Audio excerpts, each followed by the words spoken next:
In the heart of Igbo land in Nigeria, where tradition runs so deep, stood a majestic kingdom called Umoji.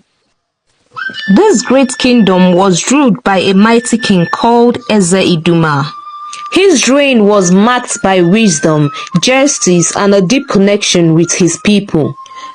In Umoji resided a sacred Ekogba called Oshimiri, the god of thunder and justice.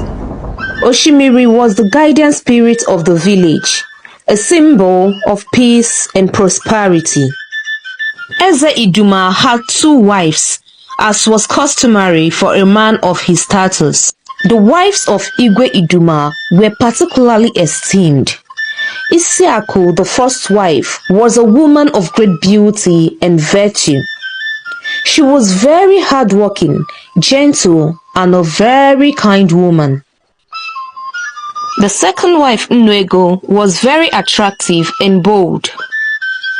Both women were beloved and admired by the villagers because of their breathtaking beauty and loyalty. Isiaku, the first wife of the king, had 2 sons and 2 daughters for the king, while Nnuego, the second wife, had 4 beautiful daughters. Initially, the 2 wives lived in perfect harmony.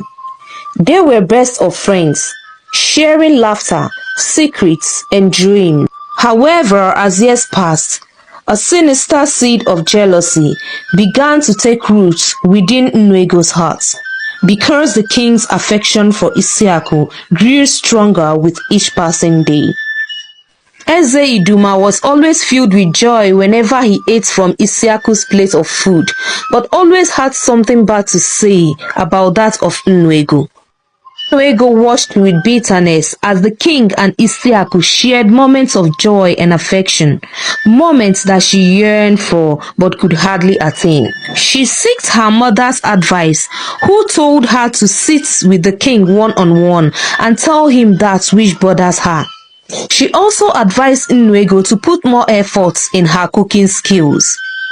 Despite all her mother told her, Nnuego turned a deaf ear to all her mother's advice. Her envy turned into a consuming desire to supplant Isiaku in the king's heart. Every beginning of the month, there was an occasion called Isuniokbara, a revered occasion where the queen was honored with the responsibility of cooking a special Niji feast for only the sons of the family. Nnuego plotted to add a very deadly substance into the food Isiaku would prepare for her 2 sons. If I succeed in doing this, Isiaku will lose her sons, which is her major stronghold with the king, and she will be banished or even killed for killing her own sons, she said. That fateful evening, as the sun cast its golden rays upon the village, Nnuego sneaked into the kitchen. With a trembling hand, she dropped a deadly substance into the special meal Isiaku had prepared for her 2 sons. Unknown to her, her evil act was witnessed by Obidike, one of the palace guard, who had been observing her for days, when he suspected that she was planning something evil. Obidike remained silent, waiting for the perfect moment to expose Nnuego's evil deed.